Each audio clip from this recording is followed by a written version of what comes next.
Bienvenue chez 1877 Audio.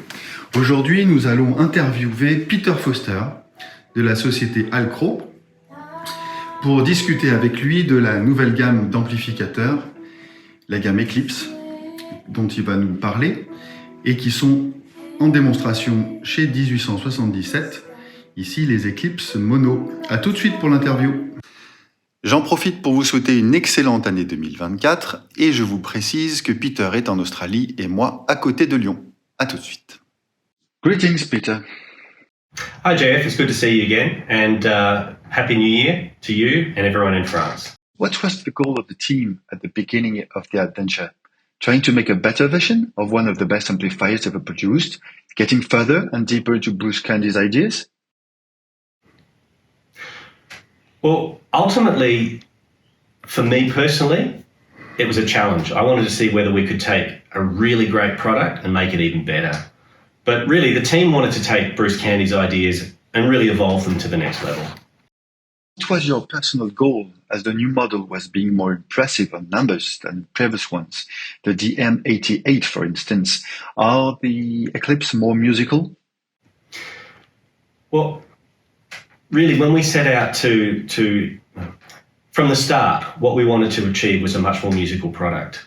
The DM amplifiers were great, but they kind of put you in almost an intellectual way of listening to music, whereas us as a team, generally, we want to get into the emotional side of music. We want to be engaged by the music and taken away. So ultimately, our objective was to make it more musical. The first thing you'll notice about the Eclipse is that it looks a bit different to the DM series. What we've done is we've started from the ground up, so everything has been rethought. The casework in this is now made out of 10mm aluminium plate. What that does is it minimises all resonance in the system. So one of the last things that we found was a contribution to distortion was resonance. So we've taken that out of the equation now. It doesn't exist. Then we looked at the power supply. There were some improvements made in the power supply. There were some new components available, things that weren't available when the original power supply was developed. One of the most radical changes, though, has been the input stage. The input stage on this amplifier is completely new. It comes from Bruce Candy, and the input stage has some technology in it that actually flows through into the following stages of the amplifier. So while the input stage is brand new, some of those concepts have trickled through into the rest of the circuitry. Every component in the chain was analysed to see whether or not there were better components available. Some components were superseded by new things that we've tested. And with everything we've tested, we've used our ears to tell us which is the better way to go. So from the ground up, although it looks similar, the platform technologically is similar, it's a radically different amplifier inside. One of the things that we did, which was perhaps counterintuitive when we started the design process, was that we stopped measuring. For a company that's whole ethos is about the attainment of perfect measurements, it seems a little strange, but our objective was to get into the music first. The previous versions are mostly known for their ultra-low distortion, a remarkable transparency, an incredible bass control, high stable stereo image, and wonderful dynamics. The Eclipse are certainly even better in some aspects. What characteristics would you first highlight on the Eclipse? So that ties into the musical thing. Is that so? So really, as I said, we're aiming for a much more musical engagement, a much more musically engaging experience with these amplifiers. So for us, that's the highlight for this product. Yes, the bass is incredibly tight, as a lot of people say. There's incredible control. These amplifiers have the capacity to start the cone and stop the cone in an instant. Damping factor on this is 4,000. So the incredible control is there, but really, that's only there to deliver musical engagement. This is, I think, worthwhile talking about how utterly unique the topology of the amplifier that had the multi-patterns that are around the amplifier. I know there aren't necessary genius questions, but I think it's what this is the sort of stuff, the juicy stuff that people want to know about. How are the Eclipse, and indeed how amplifiers in general, or how are they unique? Okay, so there are several ways that these amplifiers are unique. There's probably about a dozen different circuits in this amplifier that you won't find in any other amplifier. If you give this circuit diagram of this amplifier to somebody who's a very experienced audio designer, they probably won't even recognize it as an audio product. I guess if we start at the beginning, the amplifier is built on the foundation of a fantastic power supply. What we have here is a dual switch mode power supply. It switches way above the audio band, so there's no interference within the audio band. The power supply in this product is incredible. It's a dual switch mode power supply, but it's a power factor corrected power supply. So what that means is it draws current in phase with the voltage. There's minimal distortions on the main circuitry. So with a conventional linear power supply, you have huge draws of current, which actually impact all the other products in the audio chain, whereas the switch mode power supply in this product doesn't. It leaves the mains relatively undisturbed. So all the other products in the audio chain are not affected. Delivers incredible transients, incredibly high current capacity in this power supply. And then that feeds into the next stage. So the input stage in this amplifier is very different. The topology of the amplifier is built around a unique feed-forward feedback process. I can't really talk too much about it for fear of divulging what we do that's very unique. But suffice to say that the circuitry in this amplifier predicts what non-linearities are going to be in all of the various stages through the circuitry, and it pre-compensates, and also there's some post-compensation. So basically, you eliminate all non-linearities in the transistors, and you get what is really ideal performance from an audio amplifier. Please tell us more about phase coherency and what that means to the musical outcome, the special second input of the Eclipse, and the perfect all speakers matching. One of the things that's really interesting about this design is that it minimizes phase distortion. So phase distortion is like saying if you have two different tones, a high frequency tone and a low frequency tone, as they propagate through the amplifier, the nonlinear distortions in the transistors mean that they travel at different speeds. So if you have a transient that has a high frequency component and a low frequency component at the input of the amplifier, by the time you get to the output, they're out of phase. So what that leads to in practical terms is a shifting of the soundstage. So the soundstage shifts, but also the purity of that tone is lost. It's smeared in time. So you don't get the dynamic of that transient, but you also get the soundstage moving around slightly. And the incredible soundstage on these amplifiers means that you can pinpoint where each instrument is in the mix. It has the right scale, it has the right size, right depth in the soundstage. So it's actually a much more natural performance. You're getting a real recreation of what was in the recording studio. The second input that you're referring to is the birds in the background. The second input you're referring to is the minimum path input. What that does is it skips the first gain stage on the amplifier and goes straight into the power amplifier stage.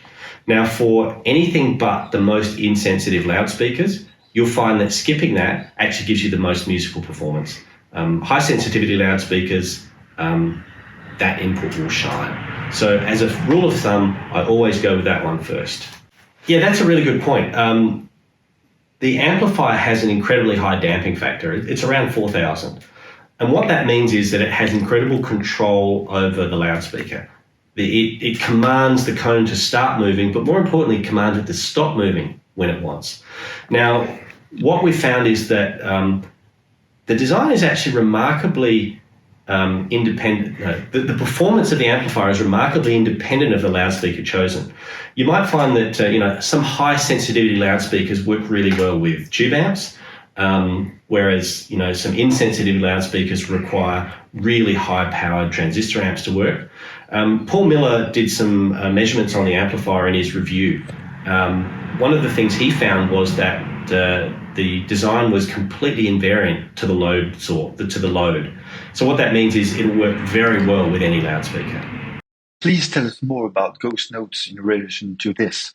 It's something we've talked about before, about ghost notes being artifacts of poorly designed amplifiers. We are talking about that.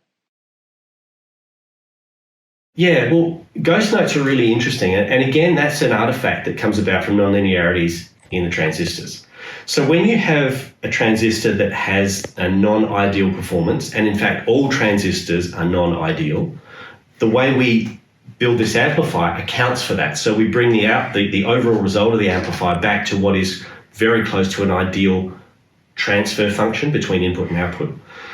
But with each transistor, you have a non-ideal current voltage curve. The nonlinearity there means that with two notes being played, you will get not only those two notes at the output, but you'll get the sum and the difference products. So for the two notes at the input, you generate, say, 5 in the output. And there'll be others that are lower in amplitude and you may not hear them, but you'll generally hear those 5 notes. So if you can imagine two notes generating 5 at the output in any conventional amplifier, imagine what happens when you've got complex music like jazz or classical with multiple things happening all at once. Every pair of notes in that source material generates 4, 5, half a dozen notes at the output. It just creates confusion, and that confusion is really quite audible. So this amplifier minimizes all of that. No ghost notes occur. Beautiful. Thank you for this detailed answer about your amplifiers. What about the main differences between the Eclipse mono and stereo versions? So I think that's a question about the amplifiers themselves. I think there's a following question coming up about difference. Okay. So in terms of the stereo, we'll start with the stereo. The stereo amplifier is a fantastic product. When you hear it for the first time, it's a little bit confusing because it doesn't sound like any other amplifier you've ever heard. And that's actually largely a result of the fact that there are no intermodulation distortions, no ghost notes, none of that confusion that you're typically hearing in reproduced music. So those intermodulation distortions and harmonic distortions not being present are actually a little confusing. Sounds a little odd to start with, but once you actually realize what's going on and tune into the fact that you're hearing the source material and not what's generated in the amplifier, it all starts to make sense. Now, there's incredible dynamics. The damping factor is really big in these amplifiers. So the cone starts and stops when the amplifier requests. And, you know, with the monos, you just get more of that. Everything is more dynamic. The transients are better. It has much more power. So, you know, those are really the defining factors of these amplifiers. Thank you. Since we are now close to the end of this interview, maybe a last question. What is coming up next for HALCRO? Yeah, so right at the moment, we are working on the final stages of our preamplifier, the Eclipse preamplifier, which is the component that matches these amplifiers here. The electronic design has been completed. We're just working on final casework aesthetic design at the moment, and that should be released in the next couple of months. And what that will do is it will actually allow these amplifiers to perform at their best. The Eclipse preamp is a massive step up from the previous DM preamplifier. Again, our target for these things has always been musicality. So the amplifier has this exuberance. It really draws you into the music in a way that is quite remarkable. I've been quite surprised, to be honest, with the level of performance improvement that can come from a preamplifier. You know, you traditionally think of a preamplifier as a wire with a little bit of gain. There's one other product that is close behind the Eclipse preamplifier. We're about to release, probably by the end of the year, a brand new phono-stage. Now, this comes straight from the mind of Bruce Candy. It's quite a radical design. I'm really excited about it because it uses some components that have never been used in audio before. It tackles the idea of amplifying very low signals in a way that probably hasn't been done in audio before. And it taps into Bruce's background in detecting very low signals coming out of metal detection units. So quite a radical design. It's going to be a very special product. Well, that's probably all we can tell you about this magnificent amplifier, and we will see you in Munich. Thank you very much. Bye.